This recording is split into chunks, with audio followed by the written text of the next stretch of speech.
Andrealphus is an interesting character, with a funny personality, fascinating powers, and absolutely no reason to exist. Let's rewind. Once upon a time, there was a glowing city protected by golden gates, known as Heaven. Too far.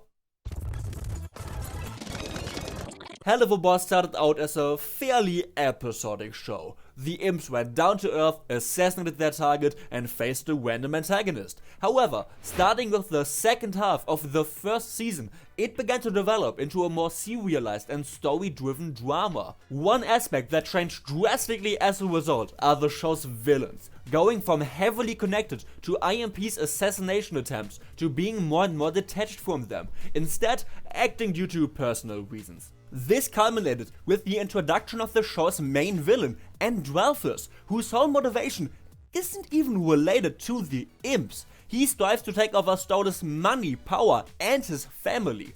IMP only comes into play as scapegoats or Stella's de facto bodyguards. While this distance to our protagonist might sound like a negative, the days of Stella's not being a main character are long gone, and it has the side effect of turning the imps into an afterthought in the plans of a Marquise of Hell, fitting perfectly into this show's theme of race and classism. This combined with a personality of all time and a Timo Elsa costume seems like a recipe for a decent villain, and yeah, there are some things about him I'm quite fond of. A scheming, manipulative part of the elite?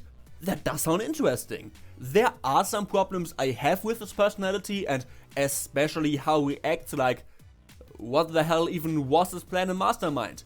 Why is he acting like a theater kid on ketamine? Third thing, but these are minor issues in comparison, as the two problems I want to talk about are fundamental to his character. Let's start with what is by far the smaller one. The whole premise of Andrealphus manipulating Stella does not work. Instead of a gradual development or establishing how Andrealphus managed to change the way she acts in a specific situation, Stella suddenly jumped from being chaotic and impulsive to sitting at home, not really doing anything. She wants to see Stella suffer, but doesn't watch Andrealphus fighting him or even the lawsuit in which he loses everything? Isn't this behavior the literal antithesis of her character? Yes, making a person do something they normally wouldn't is kind of the point of manipulation. However, this is a huge shift in personality that would be hard to justify no matter how prevalent the manipulation is. Yet this dynamic is especially egregious as the attempt by Andrealphus kinda blow. Why does he have this effect on her? The few times he gains any kind of control over Stella is due to basic flattery, but if her ego is so important to her that Andrealphus can call her pretty and suddenly she's putty in her silly little bird hands, why is he doing the opposite half the time? Stella is purely ego-driven, yet that's how Andrealphus treats her? You are so lucky you are hot. You knew about the incredibly illegal thing he was doing, and you didn't think it might be a good idea to let me know? No, you stupid cow! You're so lucky you're attractive. He's supposed to be this scheming, intelligent manipulator. Yet when Stella is being irrational and annoying, he's willing to potentially lose her trust and make her even more angry just because he has to throw his own little tantrums? He risks his whole plan going up in flames because he's irrational. We can see the same happening in Mastermind. After his incredibly convoluted and unnecessarily complicated plan somehow works out, he openly celebrates Stolas getting punished, even though he acted like he was concerned and feels sorry for him the whole time. He either doesn't realize or care that this could ruin his goal. Andrealphus is impulsive and kinda dumb. In other words, we replace Stella with Stella on ice. But as I said, him turning into a sort of pointless character is the smaller of the two problems, because even if he had a unique personality and acted completely different than Stella does. He'd still be pointless. Every single one of his scenes would be better if he wasn't in them. If someone tries to take over Stolla's money, power and family, why is he the one to do it? Why give this role to a character who has zero emotional connection to both Stolas as well as Octavia, especially as he is actively taking away screen time from the person who would shine in this position? Stella is Octavia's mother and Stolas' ex-husband. She has a deep emotional connection to both. Stella got cheated on and her reputation, the thing she cares about the most, got hurt by Stolas. She has a motivation that combines revenge and greed. What caused her anger is also quite interesting, as being cheated on didn't even matter to her because she loved Stolas. It is purely due to her husband sleeping with an imp made her look bad. Stella wants to destroy Stolas. She literally ordered Stryker to torture and kill him.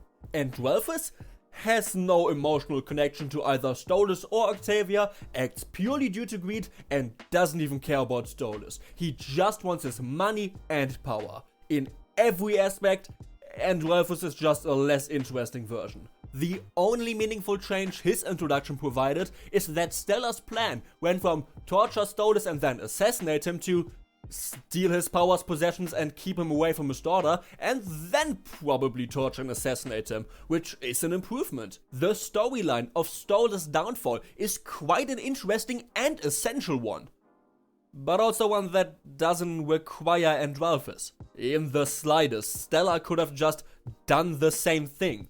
Saying this might sound a bit weird as she doesn't exactly make complex or thought through plans, but the lawsuit could have literally been, my ex-husband's duty is to take care of the grimoire, yet he kept giving it away to his imp lover who literally has a business of misusing it. They openly advertise what they're doing.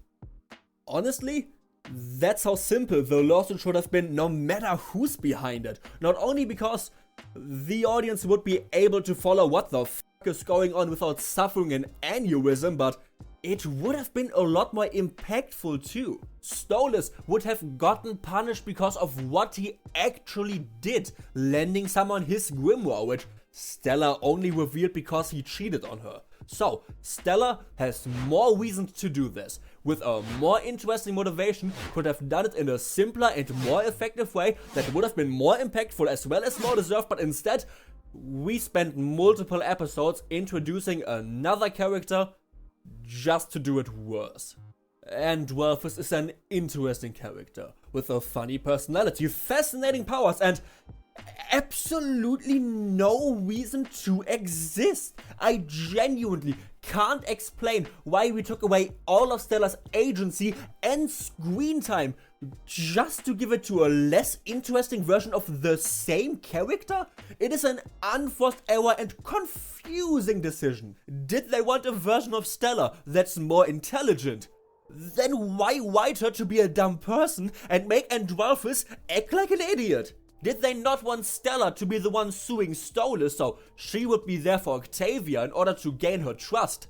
Then why is she treating Octavia like crap all the time? Did they just watch Frozen recently and like the costume? I don't know. Your guess is as good as mine, and that's despite the fact that I honestly like Andrealphus a lot more than I'm able to justify, and oh my god, a lot more than you guys apparently. I even enjoy some of the weirder decisions they made for his character. For example, the widely hated incest jokes. I think they make him seem creepy and unsettling, while still being low-key enough to not give the impression of having any, let's say, consequences in universe. I like him having ice powers in hell. I like how striking his cold yet bright blue color scheme is in a show that's red. Hey look, red. More red. Ooh, that's a pretty red. But as much as I like his character, I have to admit that so far, his presence has made the show worse. He's failed to justify his existence at every step of the way. But it doesn't need to stay this way. With a few basic and in-character changes, we can not only make Andrealphus work, but restore Stella as well. For starters, she can't be treated like a mindless pawn anymore. If you present her as impulsive and chaotic, let her act accordingly. Just by allowing her to be the character she's meant to be in the first place, she would turn into a dangerous and freaking terrifying menace, being willing to sacrifice everything, hurt her own goals, and act in ways we could never predict because she's blinded by hatred. And Andrealphus, on the other hand, is presented as scheming and manipulative, so yeah, don't just say that's his personality, let it be his personality. Give us a reason as to why he needs Stella, then have him juggle his own mysterious grand plans, as well as having to control Stella's irrational actions that pose a risk to his plans. He needs to be calm and calculating, she needs to be dumb and angry. If you want two characters, they should be two different characters. If they manage to get this right, Andrealphus might end up as a fan-favorite villain, and it's not too late for that.